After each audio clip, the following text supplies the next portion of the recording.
Buenas noches con Miguel Noche. Esto es Conclusiones Irresolubles. Conclusiones Irresolubles con Miguel Noche. Esta noche vamos a hablar de una apuesta energética que ha hecho Japón y lo ha hecho a través del METI. El METI es el Ministerio de Economía, Comercio e Industria de Japón. No hay que olvidar que Japón en 2011 sufrió aquel accidente en la central nuclear de Fukushima y desde entonces digamos que la energía nuclear pues no es la mejor vista en Japón. Y esto pues les ha llevado a una situación que los números en 2015 venían siendo como del 94% de importación de energía fósil en este país, en esta nación.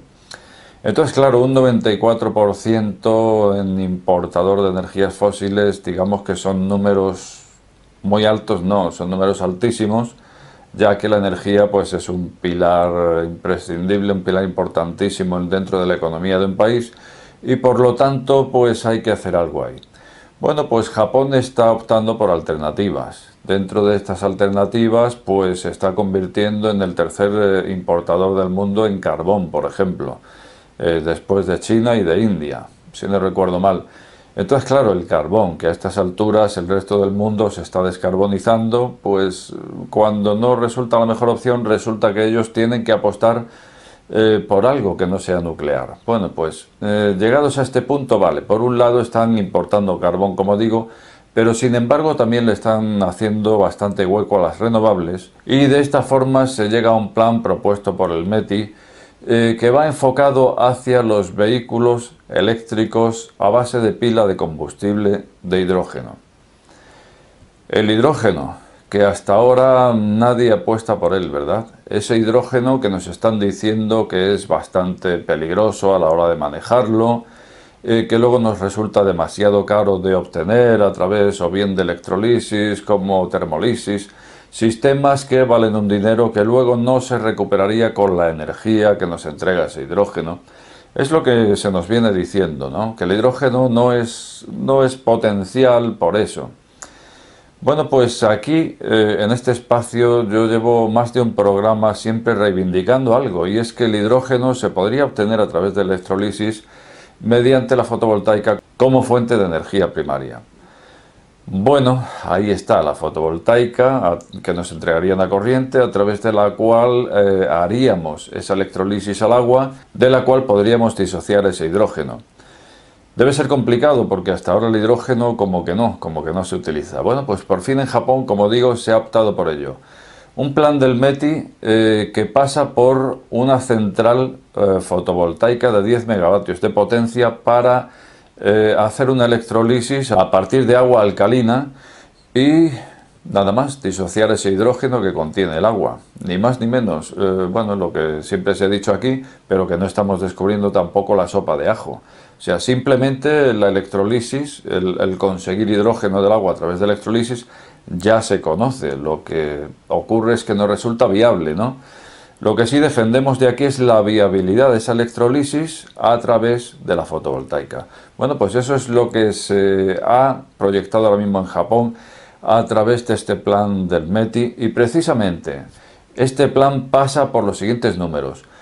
Un parque móvil de vehículos eléctricos con tecnología de pila de hidrógeno. Bien, pues a final de 2020 deberá haber 40.000 vehículos circulando con esta tecnología. En 2025 la cifra será de 200.000 vehículos para llegar a 2030 con una cantidad de 800.000 vehículos circulantes con pila de hidrógeno. Por supuesto, los vehículos eléctricos se da por hecho que superarán en mucho estos números. Sin embargo, hay que decir que para tratarse de esta tecnología, siempre tan demonizada como es la pila de hidrógeno, pues la verdad es que digamos que estamos hablando de un plazo medio de aquí a año y medio. Finales de 2020, digamos que es año y medio para que en Japón estén circulando ya 40.000 vehículos con esta tecnología. Y como digo, para llegar a 800.000 en 2030. O sea que en Japón ya están dando por hecho que es viable. Porque ocurre una cosa, si no fuera viable nos ahorraríamos un paso. Ya tenemos los paneles fotovoltaicos, que por cierto toda esa central se va a ubicar en los alrededores de Fukushima, muy cerca de aquella central. Bueno, pues si ya tenemos todos esos paneles, si no fuera viable hacer esa electrolisis para obtener hidrógeno, teniendo ya los paneles se podría hacer que sencillamente fueran empleados para vehículos eléctricos, para cargar vehículos eléctricos. Sin embargo, no va a ser así. Y si no es así, pues solamente puede ser una cosa, y es porque resulta viable la electrolisis a partir de la fotovoltaica. Bueno, pues antes de terminar el programa tengo que decir una cosa, y es que hace un par de programas hablaba yo de esto mismo, hablaba de cómo tiene que ser viable a través de fotovoltaica, y aunque a día de hoy no lo fuera, mañana o pasado, quiero decir, un año de estos lo sería, dado que la fotovoltaica, a través de la economía de escalas, pues cada vez se fabrican más equipos fotovoltaicos y por lo tanto se abarata el producto. De forma que llegados a este punto, si no es ahora, mañana tiene que ser posible, o lo que es lo mismo viable, obtener hidrógeno a través de la fotovoltaica como energía primaria. Y esto me llevaba a la conclusión de que, visto así, el continente africano, con todas sus horas de insolación año, se podría convertir en primera potencia como productor energético a nivel mundial. Bueno, pues esto que dije aquí, me llovieron una serie de comentarios donde casi todos ellos estaban en desacuerdo, y entre uno de los factores había uno que era el dominante, y era la temperatura. La temperatura que hay en África, pues claro, hace tanto calor que, como todos sabemos, pues los paneles fotovoltaicos rinden menos a mayor temperatura. Pero esto ya es un dato que yo conocía cuando dije aquí aquello de que África podría ser el primer productor a nivel mundial energético. Por lo tanto, si lo dije, pues sería por algo, y ese algo lo vamos a matizar hoy aquí. En uno de aquellos comentarios me venían a decir incluso que los paneles podrían salir ardiendo porque la resistencia interna de los paneles, no sé qué me venían a contar, de que la propia instalación podría salir ardiendo en África por el calor que hace allí. Vamos a ver, África es un continente muy caluroso donde hay mucha temperatura, pero no es el infierno. Y otra cosa es obvia, y es que hace mucho tiempo ya, hace muchos años, que en África hay instalaciones fotovoltaicas. Por lo tanto, no estamos hablando de una hipótesis, qué pasaría si llevamos instalaciones fotovoltaicas a África, porque ya las hay. Y yo no he visto en ningún informativo decir que han salido ardiendo los paneles ni las instalaciones debido a la temperatura. Entonces vamos a tratar de ver por encima lo que sería una comparativa de rendimiento en fotovoltaica España respecto a África, por ejemplo. Muy por encima, como he dicho. Se trata más que nada de demostrar que es viable y que, bueno, que no va a salir ardiendo. Y que los rendimientos no van a ser tan bajos tampoco. Bueno, pues para eso me he ido a esta última ola de calor que ha habido aquí en España. Calor sahariano que viene precisamente de África, del Sáhara.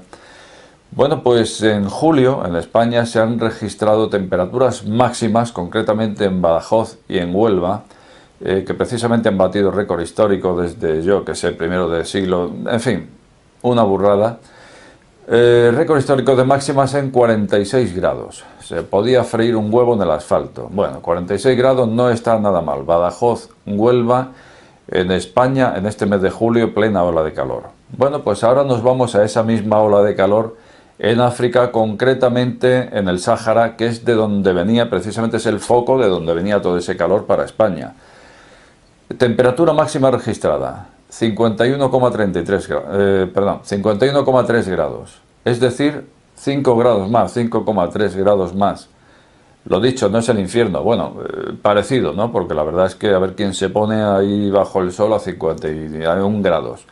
Pero sin embargo en España estábamos a 46, 5 grados de diferencia. Bueno, pues ahora vamos a irnos a lo que viene siendo las tablas de rendimiento de un panel fotovoltaico. Y se nos viene diciendo que disminuye el rendimiento a raíz de un umbral de temperatura que viene estando en torno a 25 grados. Por encima de 25 grados centígrados disminuye el rendimiento. De acuerdo. ¿Cuánto disminuye ese rendimiento? Pues he visto que en torno a 0,3-0,5% cada grado de temperatura. Vamos a irnos a 0,5. Voy a tomar la cota más alta. 0,5 de rendimiento que se pierde por cada grado de temperatura. Hemos dicho que en plena ola de calor la diferencia España-África, 5 grados de temperatura. Bueno, pues 5 grados de temperatura, 0,5, 2,5 grados. si quieres 3 incluso, me da lo mismo. Sigue siendo un rendimiento más que aceptable, teniendo en cuenta sobre todo que un panel fotovoltaico no todos son del mismo rendimiento exacto. Hay paneles que te entregan un 20% de rendimiento y otros un 15%. Entonces, como ves, hay una tolerancia ahí del 5%. Por lo tanto, si yo pongo en España una instalación fotovoltaica con paneles de un 15% de rendimiento y en África, en el Sáhara concretamente, una instalación fotovoltaica con paneles de rendimiento al 20%, pues bueno, la diferencia va a ser incluso a favor de la instalación de África respecto a España, como un 2% aproximadamente. O sea que realmente, bueno, vale, que a lo mejor estoy haciendo trampa, vamos a poner las instalaciones iguales, vale, pues restamos un 2,5, un 3 si quieres por ciento. Pero luego, ¿qué ocurre? Que nos quedan las horas de insolación y resulta que África, concretamente el Sáhara, como todas las regiones adyacentes, gran parte de África Central, del norte, una gran parte del continente opta con el récord de horas de insolación año. En algunos casos hay alguna región en América del Norte, Arizona y demás que puede igualarlo. Pero ahí está, o sea, es el techo de máximas horas de insolación año. Luego entonces, si tenemos en cuenta que España es un sitio buenísimo para la fotovoltaica debido a sus horas de insolación, si tenemos que África tiene incluso mayores horas de insolación y el rendimiento va a ser como de un 2 o un 3% inferior pico, pero luego las horas de insolación mayores, pues vamos a tener que por lo menos, el rendimiento en África va a ser igual al de una instalación fotovoltaica en África y de ahí para arriba. Porque como digo, lo que manda son las horas de insolación dentro de que el rendimiento no es gran cosa. Bueno, pues ese era el repaso que quería dar aquí hoy. Resulta que sí es viable, resulta que no tiene por qué salir ardiendo, ni hemos visto nunca noticias en los informativos que se nos haya dicho que una instalación fotovoltaica haya salido ardiendo por allá por África. Luego entonces, lo que decía programas atrás, pues lo vengo a repetir, y es que si realmente Japón ahora nos va a demostrar a corto plazo, corto medio plazo, que sí es viable la electrolisis a través de fotovoltaica para conseguir disociar ese hidrógeno del agua, pues si esto es viable me reafirmo en lo que decía en estos programas atrás, y es que África, que es un continente que a día de hoy forma parte del tercer mundo, pues podría ser una primera potencia como productor energético. Bueno, pues nada más, al menos creo haber podido aclarar esto, pero por supuesto espero ver tu opinión más abajo y, como de costumbre, decirte que si has llegado hasta este canal, no te suscribas o suscríbete. Al final, la última palabra la tienes tú. Buenas noches, con Miguel Noche. Este programa está sujeto a posibles correcciones. De ser así, estas serán publicadas en la descripción del mismo.